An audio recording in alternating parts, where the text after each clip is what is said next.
दोस्तों अब हम बात करेंगे आगे। जो हमने कहा था कि दांत निकलते वक्त कुछ समस्याएं होती हैं, वो क्या क्या समस्याएं होती हैं और क्यों होती हैं और उस वक्त हमें क्या करना चाहिए। तो दोस्तों जैसे जब दांत निकल रहा होता है उस वक्त क्या होता है कि हमारे जो मसूड़े होते हैं, मसूड़ों को क्रॉस करके दांत निकलता है। तो मसूड़ों में इन्फ्लेमेशन होता है, मतलब मसूड़ों में सूजन आती है, रेडनेस आती है, वहाँ का लोकल टेम्परेचर जो थोड़ा टेम्परेचर बढ़ा होता है। चौथी चीज़ होती है कि उसमें दर्द होता है। जब दर्द होता है तो बच्चों में क्या होता है, चिड़चिड़ापन आता है। तो ये जो टीथिंग होती है, दांत निकलना एक नेचुरल प्रोसेस होती है, वो हर बच्चों में होती है। तो जब दांत निकलता है तो दर्द होता है, जिसकी वजह से बच्चों में चिड़चिड़ापन आता है। दूसरा जो उसकी सलेवरी ग्लैंड होती हैं, जो सलाइवा होता है वो ज़्यादा बनने लगता है, क्योंकि सलेवरी ग्लैंड का स्टिमुलेशन होगा। जब सलेवरी ग्लैंड का स्टिमुलेशन होता है तो ज़्यादा सलाइवा बनता है, तो जिसकी वजह से उसका बच्चों में सलाइवा लार टपकता रहता है। आप देखते हैं उस समय बच्चों को बार बार सलाइवा निकलता रहता है, मुंह से लार टपकती रहती है। तीसरी चीज़ जो होती है, बच्चे चिड़चिड़े हो जाते हैं, क्योंकि जब दर्द होगा तो बच्चा क्या होगा, चिड़चिड़ाहट होगी। चौथी समस्या आती है कि बच्चा नींद से उठ जाता है। पांचवी जो दिक्कत होती है कि बच्चे के आसपास जो भी मिलता है वो उठा के मुंह में डालता है और चबाने की कोशिश करता है।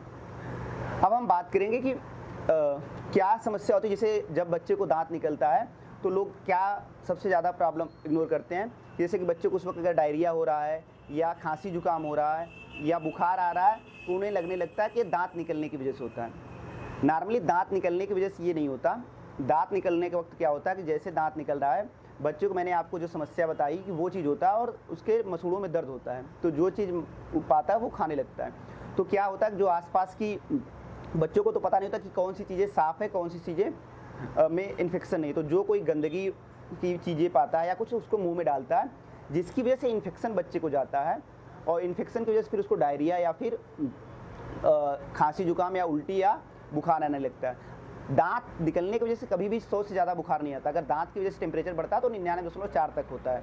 अगर 100 के ऊपर आ रहा है या कोई डायरिया, लूज स्टूल, उल्टी, दस्त हो रहा, तो उसको वही हम बता रहे थे आपको कि जैसे लूज स्टूल होने लगता है, वोमिटिंग होती है या खांसी जुकाम होता है या बुखार आता है, तो वो बच्चे के इन्फेक्शन की वजह से आते हैं। दूसरी चीज़ जो होती है, जो बच्चे की इम्यूनिटी होती है 6 महीने तक माँ की जो एंटीबॉडी होती है वो होती है। 6 महीने बाद माँ का एंटीबॉडी का लेवल कम होने लगता है बच्चे में, बच्चा खुद की इम्यूनिटी डेवलप करता है। तो इम्यूनिटी कमजोर होती है इस वजह से। तो दो कारण होते हैं, एक तो बच्चे की इम्यूनिटी कमजोर होती है, दूसरा दांत आ रहा था उसकी वजह से बच्चा कुछ भी मुँह में डालता है तो इन्फेक्शन जाता है। तो जो ये चाहे उसको डायरिया या उल्टी या खांसी जुकाम होता है वो इन्फेक्शन की वजह से ऐसा कुछ होता है, तो आपको तुरंत अस्पताल में लाकर दिखाना होता है।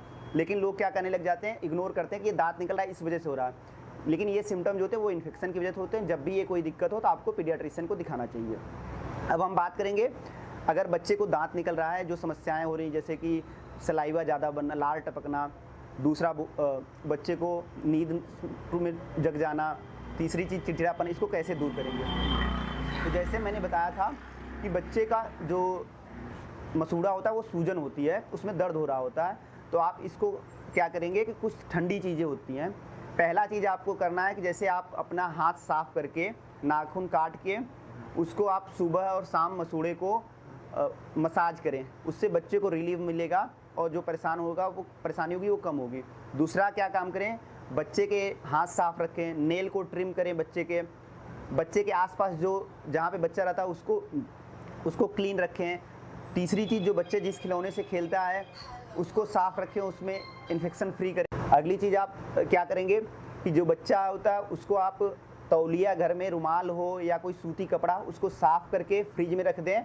उसके बाद उस कपड़े को बच्चे को चबाने के लिए दे दें। जैसे वो चबाएगा तो उससे कोई नुकसान भी नहीं होगा। दूसरी चीज़ कि वो अपने जब मसूड़ों पे रखेगा तो उसको आराम मिलेगा, काटेगा उसको। तो सुबह, दोपहर, शाम आप 2-3 बार कर सकते हैं। अगला चीज़, घर पे क्या कर सकते हैं आप, गाजर हो, उसके बाद खीरा हो, टमाटर, उसके बड़े बड़े टुकड़े काट के फ्रिज में रख दें और ठंडा करके उसके बाद उसको चबाने के लिए दे दें। उसका क्या होगा कि बच्चे को नुकसान भी नहीं करेगा। छोटा टुकड़ा न काट के दें क्योंकि निगलने के चांस रहता है, बड़ा टुकड़ा काट के दें, उसको चबाएगा बच्चा, उसका दर्द भी कम होगा और उसको आराम मिलेगा।